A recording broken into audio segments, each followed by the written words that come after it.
All right, listen up, Idaho.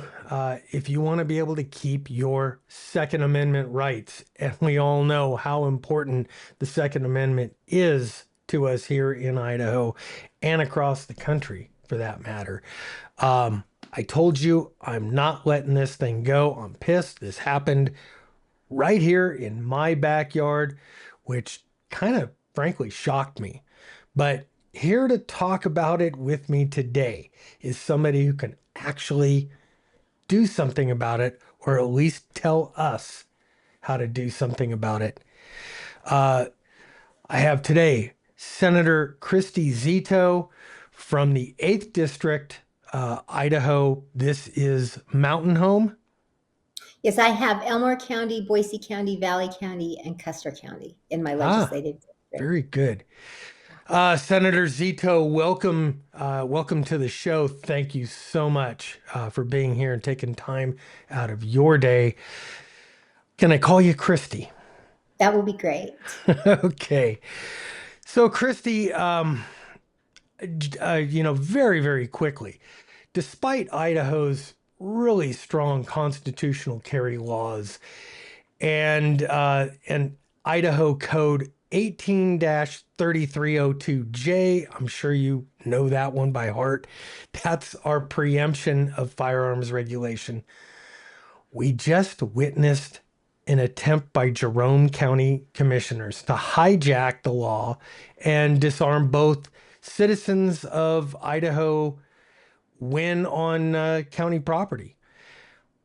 Are there any consequences for those commissioners breaking the law?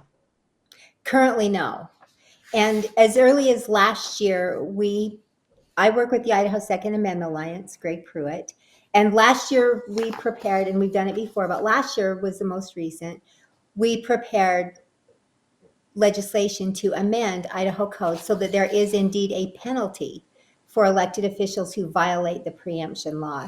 It would be a $5,000 penalty that could not be paid out of county or city or whatever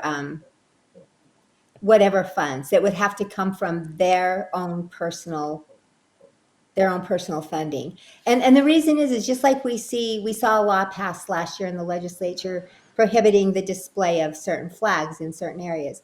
Well, the mayor of Boise just, thumbed her nose at that. They flew whatever flags they wanted. But in that law, even though it's the law that you don't, there's no penalty. And that's the way Idaho's preemption law currently is.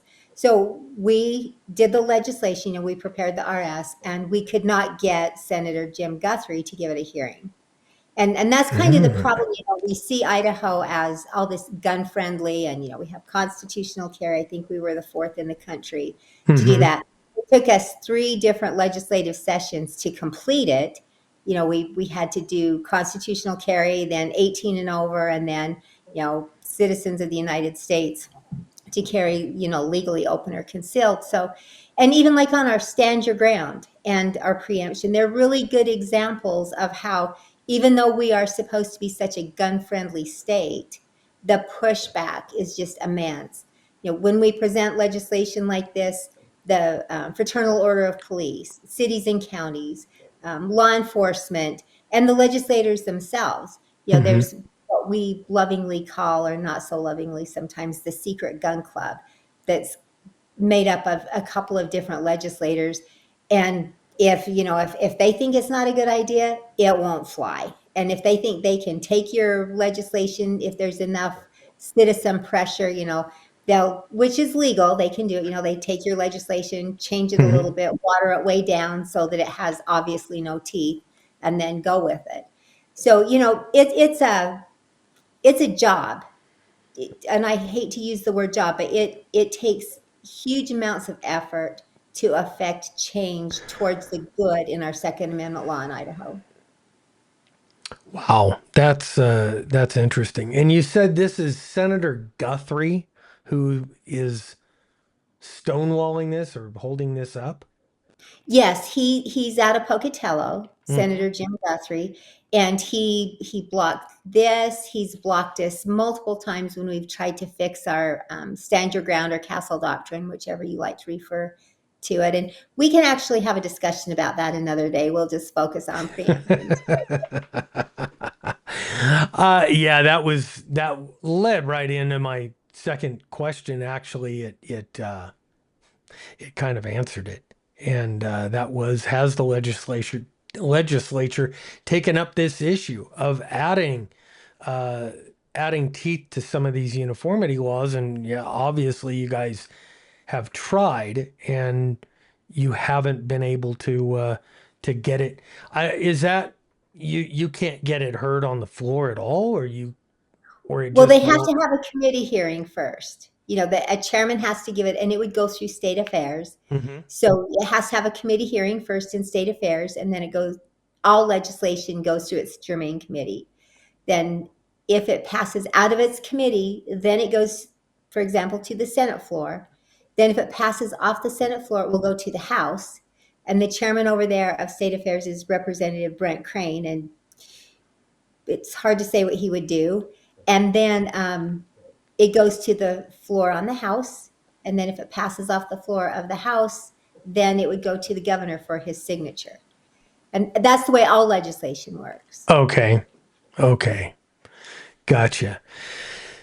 Is there something that we, the people, can do to light a fire under these legislators' butts and get some real consequences for politicians and bureaucrats across the state who are basically thumbing their noses at the Constitution, Idaho Constitution, and Idaho law? Well, that's a really good question, and it has a really good answer. So, we the people are more important than we the people sometimes give ourselves credit. So, the one thing that a politician, not a statesman, that a politician fears the most is not being reelected. So, when we were working on constitutional carry, there was the senator, or no, the representative at the time who was the chairman of the State Affairs Committee was Tom Lurcher, and he was out of East Idaho. And I spent a couple of years trying to get him to give full constitutional carry a hearing. And the runaround was just pathetic, And one time he even scheduled a hearing. We flew in a witness from North Idaho. The gun owners stepped up, paid for her to come down. And the night before the hearing, his secretary called me and said, "Oh, he's changed his mind." But there were consequences for him Hmm. in that he did not win his next reelection. Oh, good. So that made it a little bit easier next time, because that's what these people don't want. They want to be elected. They want to be Hmm. in office. So we've seen before when different gun things, and I believe it was constitutional carry as well. We were getting the runaround, and we put out a call to action, and there were thousands of phone calls and emails that went into the state house to the legislators telling them, this is what we the people want. So you have more power than you really think you do, and that power is amplified the more of us that join together to let our representatives, our elected officials, know what we want. And that's what you saw in Jerome County. You saw that when we the people became involved and said, no, this is Hmm. not going to happen on our watch, those people who count on your vote will respond to you. But if you just sit back and say, oh, that'll never happen in Idaho, or that will never happen in Jerome County, or my voice or my vote doesn't count, it most certainly does count. Done this.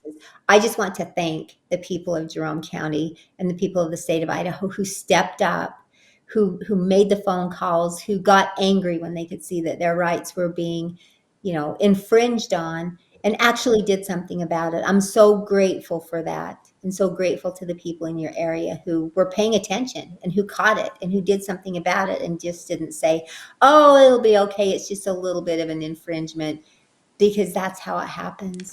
A little bit That's of it. exactly how it happens. Just a little bit, just a small little county. Oh, Yeah, Jerome County, who we'll cares? compromise a little bit here, we'll Who compromise cares? a little bit there, and And pretty pretty soon. soon it's pervasive. It's everywhere.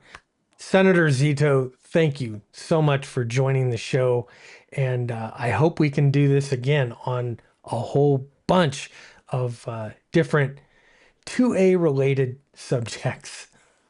Well, I would love to, and I'm very grateful that you contacted me. Thank you so much. The Second Amendment is so important for so many reasons. You know, we the cliche, the Second Amendment protects the First and all of the rest and everything, and it does. But in my mind, more than that, it is a tangible symbol of our freedom. You know, we can reach out and take a hold of those weapons that we use for self defense. You know, to defend our properties, our homes, our families, and it's a tangible evidence of those rights that our Creator has granted us. And it's up to us to protect and defend them. And I'm so grateful to people like you who step up, who put out, who actually do more than keyboard warrior, and will actively get engaged and say, oh, we've got a problem, let's rally our people and solve it. So thank you, and God bless you for that. Oh, thank you. Guys, like I said, I am not done with this subject. We're going to make sure that this doesn't happen again anywhere in Idaho. Guys, thanks for sticking with me to the end of the video. I know it was a little long in the interview process, but it's important. And if we want to keep our Second Amendment rights, if we want to maintain and expand our Second Amendment rights, we need to have these conversations. We need to talk about this stuff. And if you believe in your God given right to keep and bear arms, please hit the subscribe button here and over on YouTube, because I'll post it over there on the Idaho Preparedness channel over there. And share this video. Share it everywhere you can on your social media. I can only do so much. I need you to help me by sharing the video, by liking the video, and by subscribing, because the algorithm isn't going to build itself. Guys, I will talk to you next time. Uh, Again, thank you. And always be carrying.